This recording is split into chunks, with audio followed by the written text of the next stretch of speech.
everyone. This is Divyani, a director at Center for Responsible Business.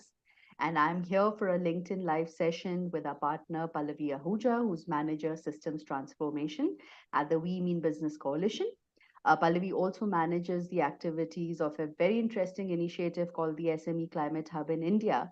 And it has been a great partnership between CRB and the SME Climate Hub team over the past few months, where we're working with SMEs, where we want to enable them, empower them to start their journey towards emission reductions. When we talk about SMEs and the role that they have to play and, their criticality in achieving our climate goals and future proofing them when we are talking about climate risks, I think there's good understanding, there's enough said about that. But what we really wanted to focus was that how do we enable them, how do we empower them to start taking those steps and to integrate solutions. So, in light of our upcoming conference, our 10th edition of CRB's annual sustainability conference, this year, our topic is solutions for sustainability and inclusivity, policy, innovation, and collaboration. So, in light of that, I am very pleased to start this conversation with Pallavi. And Pallavi, without further ado, I think let's start this conversation. But before, we get into some questions, discussions about SME Climate Hub and the session, why don't you take a few minutes and tell us a bit about the SME Climate Hub and its vision with respect to sustainability and sustainable business in India? Over to you, Pallavi. Thanks very much, Devyani. So, in one sentence, the SME Climate Hub was created to address a specific gap, especially in climate action amongst micro, small, and medium enterprises, which is the MSMEs. This is basically the mandate. The reason being that MSMEs play a very crucial role in the economy globally, not just in India.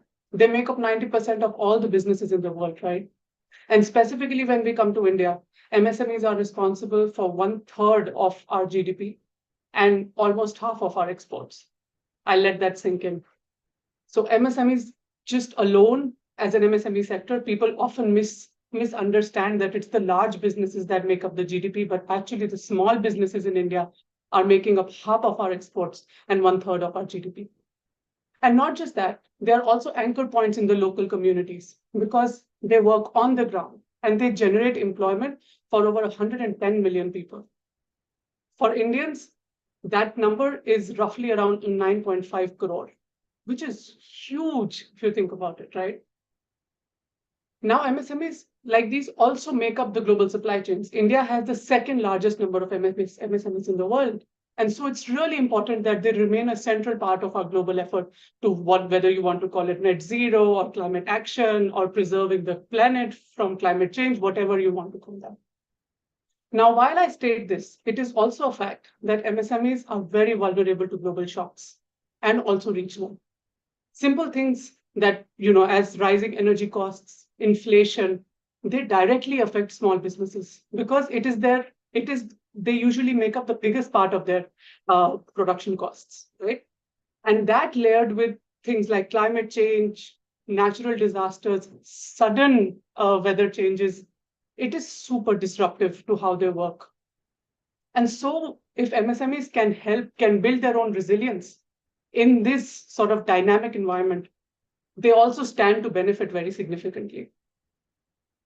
It's very easy for people like us sometimes to sit in our rooms and say, take climate action, it's good for you, it affects you, it will give you money, or save you money rather. But actually they face multiple barriers and a lot of challenges to be able to do that, right? Now, simplest of them would be limited bandwidth. An MSME is very tightly resourced, few people who have a very long list of things that they have to do every day. To say that you add another task to your list is a big ask. It's very difficult to find time to do that. They already work way longer hours than people like us do. They don't have expertise in-house.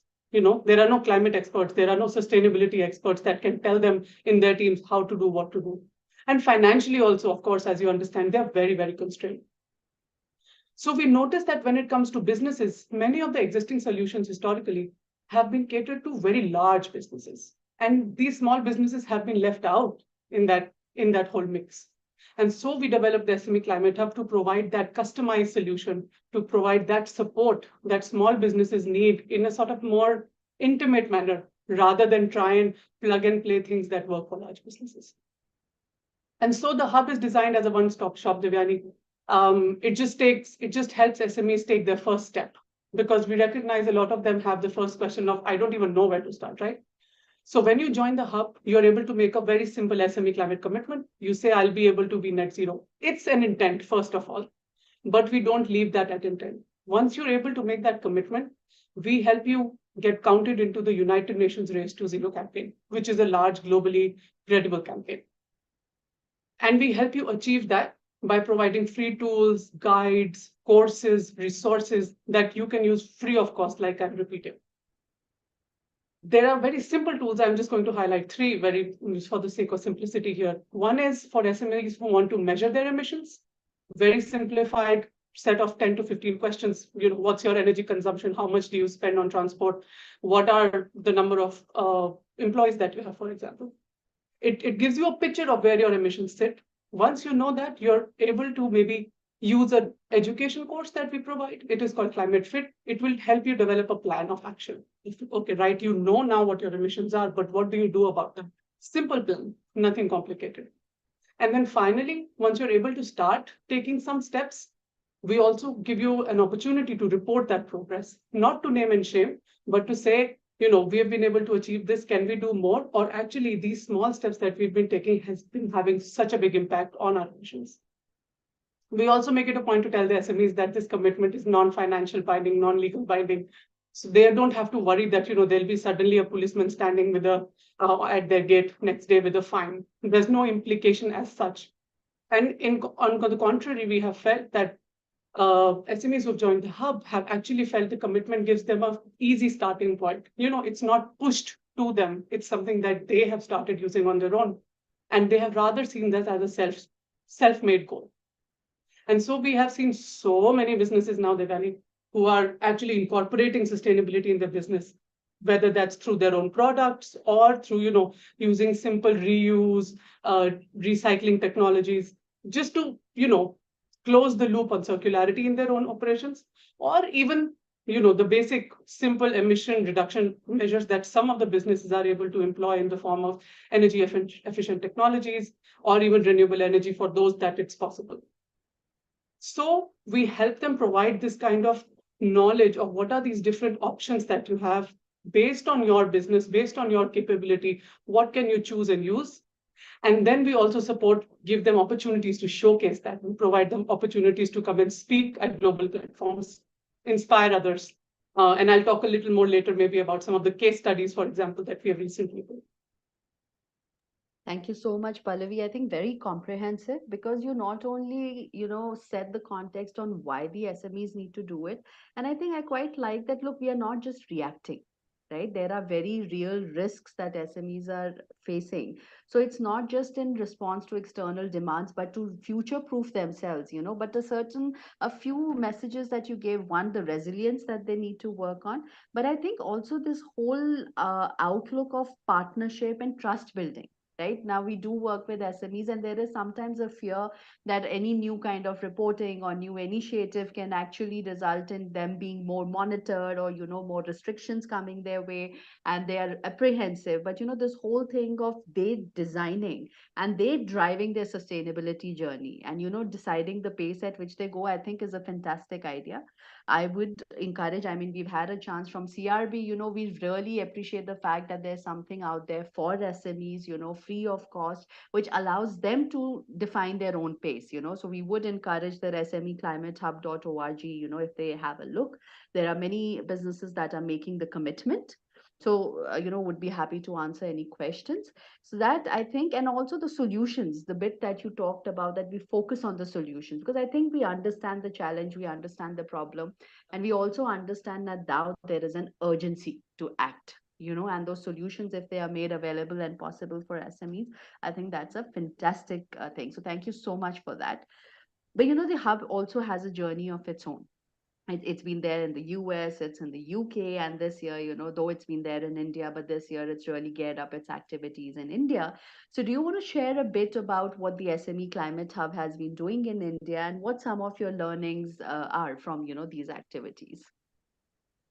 Of course. Um, so while we started establishing our presence in India back like a year ago in 2022, there were over 100 Indian SMEs that were already signed up to the hub at that point. And then we realized that, we probably decided on a dedicated sort of regional expansion in India with more focus to understand what's going on, like how can we support more. And so we launched a pilot program with Center for Responsible Business earlier this year. We now have over 225 MSMEs on the hub, probably more. Um, as we know, these SMEs are really, really sort of deeply rooted in the local communities, right? And so our efforts this year have been to understand how best we can support them within the realities that they are grounded in, and which is why we've been able to see this almost a double shift in these commitments. Now, through the pilot, we have formed grassroots partnerships with a lot of industry associations that work specifically with small businesses across different clusters and regions in India. And through these, we have been conducting a series of hyper-local capacity building workshops, right? Bringing together MSMEs from in regions like Hyderabad, clusters in Belgaum, in Faridabad, and also some virtual workshops that we have run so that we can invite more people than those that can actually join in person.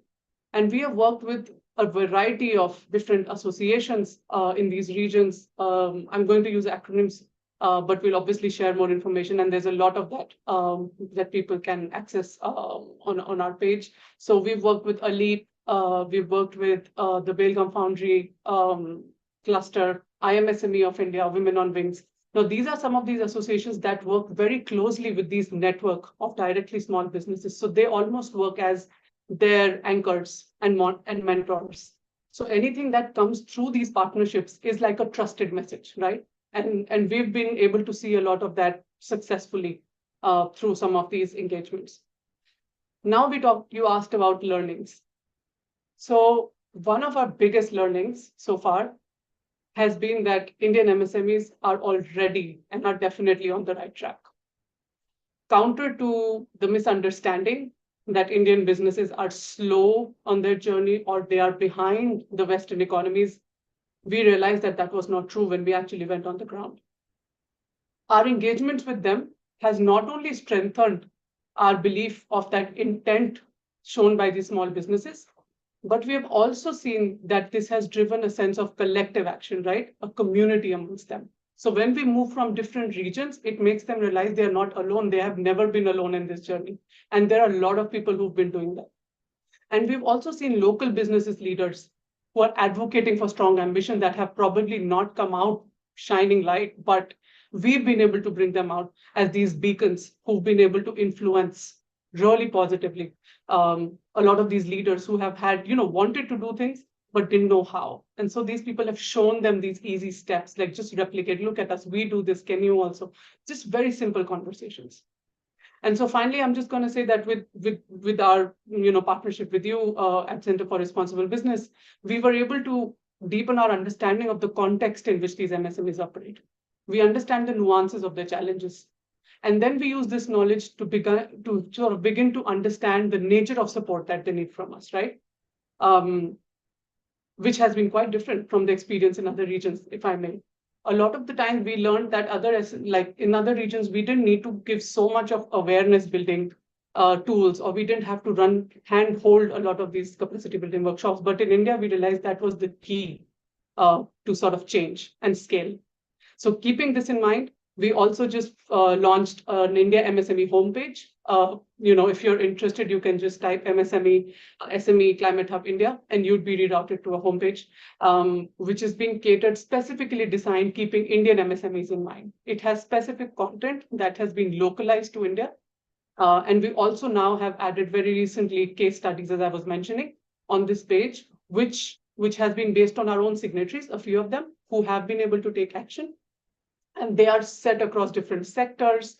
But these stories of success will give you these small snippets and tactics that a lot of these businesses have been able to use in their daily operations. Taking inspiring climate action and seeing business benefits as a result of them being a part of that.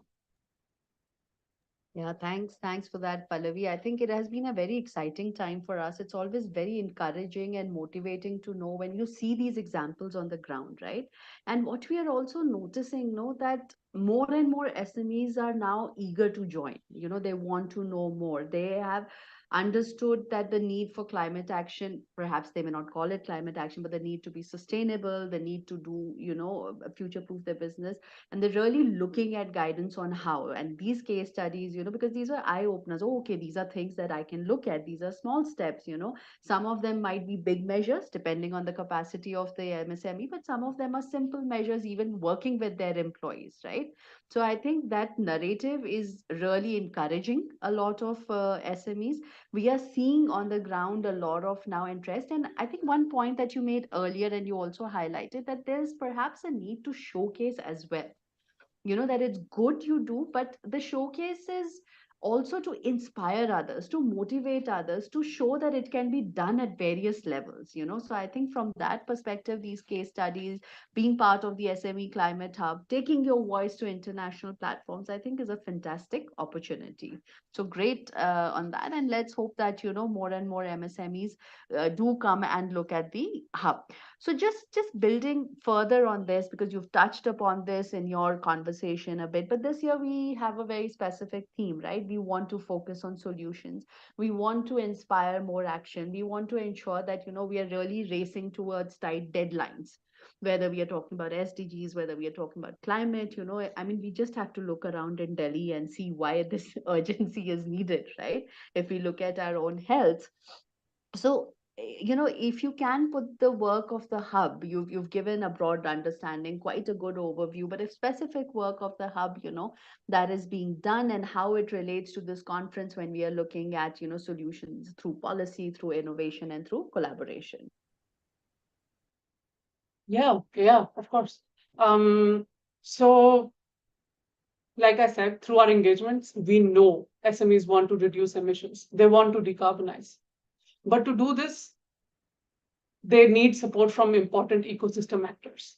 And these actors need to be aligned to lend support, not in siloed manner, but sort of in a more collaborative way, right?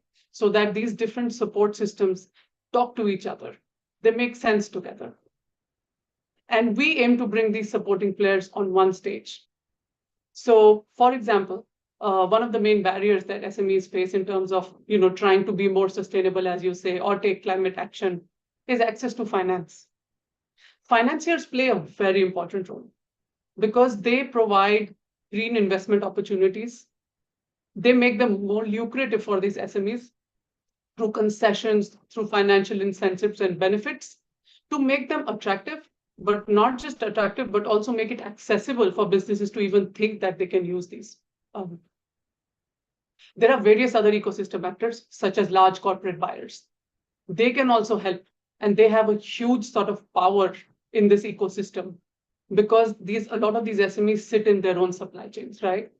So as big brands have been making net zero commitments, they are also able to lend support, and we are able to help them bridge this gap between the suppliers and these brands through workshops, through engagements, because we want to help this climate action or this sustainability journey not just be restricted to these big buyers who make these commitments, who are able to invest a lot of money into these initiatives, but we want that to trickle down through to its suppliers because it's a win-win model for them. It's a win for small businesses, and it's also a win for large businesses because the small businesses make a big chunk of their scope 3 emissions, often somewhere between 80 to 90% of the business's own emissions.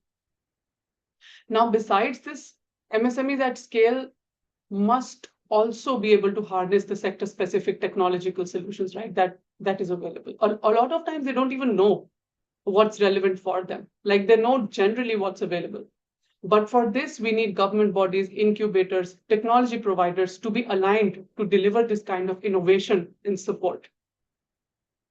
And then finally, we understand that climate action needs to reach everyone and every cluster in India. To be effective, no one needs to be left out. Like we need to make sure it's holistic and it's inclusive.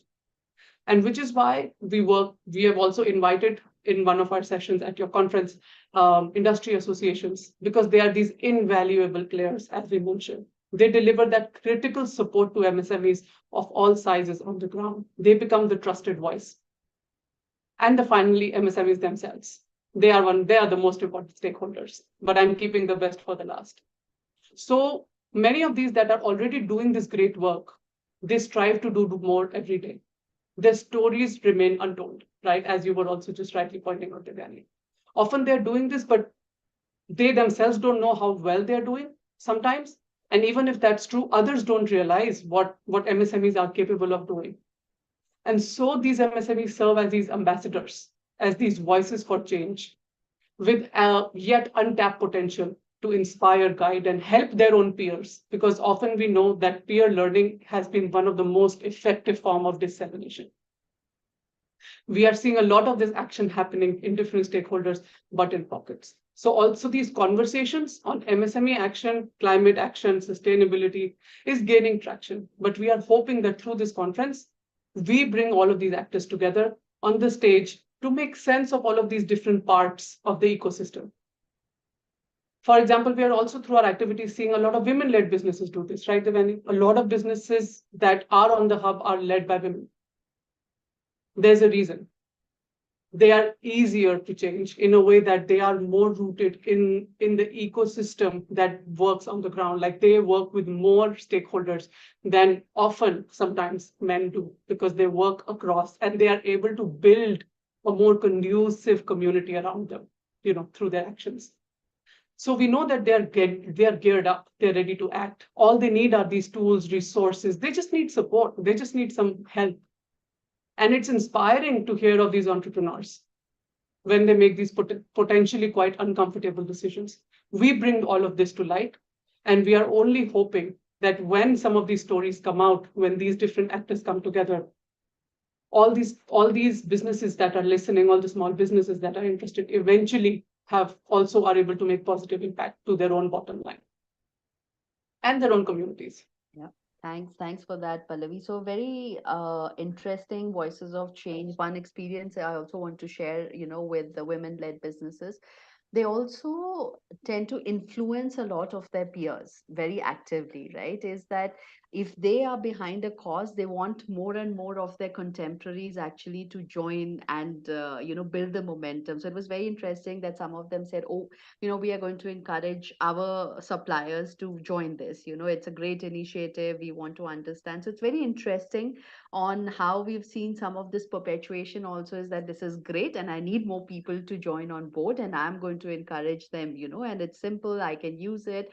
So it's very interesting on how different kind of stakeholders, different kind of profiles actually look at propagating a message. So I think that also helps, but it's great that all these different stakeholders, because without them, it really, and we've always struggled with this a little bit, that one stakeholder may be ahead of the other. If there's a financial product but not capacity at the SME level, either awareness or an appetite to absorb the same, then you sort of, I think it's like a car and all the wheels are moving perhaps at different times and trying to go in different directions. Now the good thing is we all have the same direction, and I think now they're all beginning to move at the same time as well.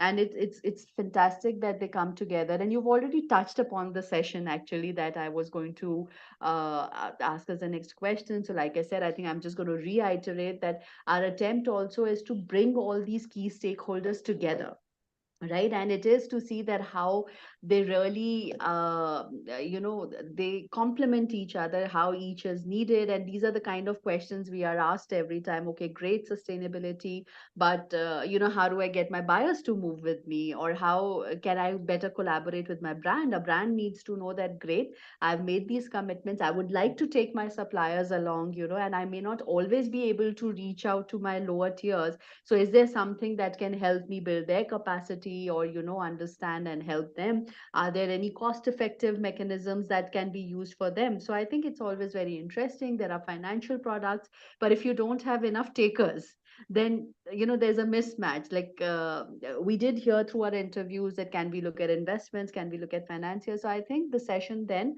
There's a fantastic opportunity for people to join us to see what's happening, and the huge potential that is there, right? And I think I would like to say that again, that we really don't have the luxury to wait any longer, right? We still have some time to draw at our pace, right, over the next few years. But if we are having this conversation perhaps another year or two years down the line,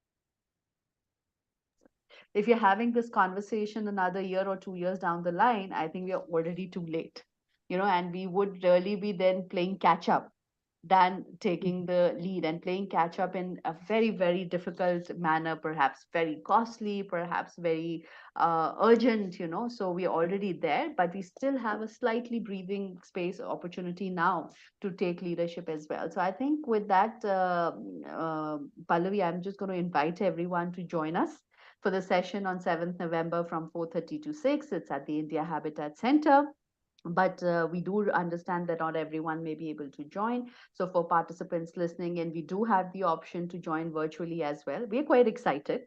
I think it's just the start of a journey, and we are hoping to see like a huge momentum, great things, and a lot more coming out of the Indian MSME sector. So, uh, we're looking forward to this partnership. We're looking forward to the session. And thank you so much, Pallavi, for making the time to join us today. See you. Thanks, Devyani. Thank you. Take care then. Bye bye.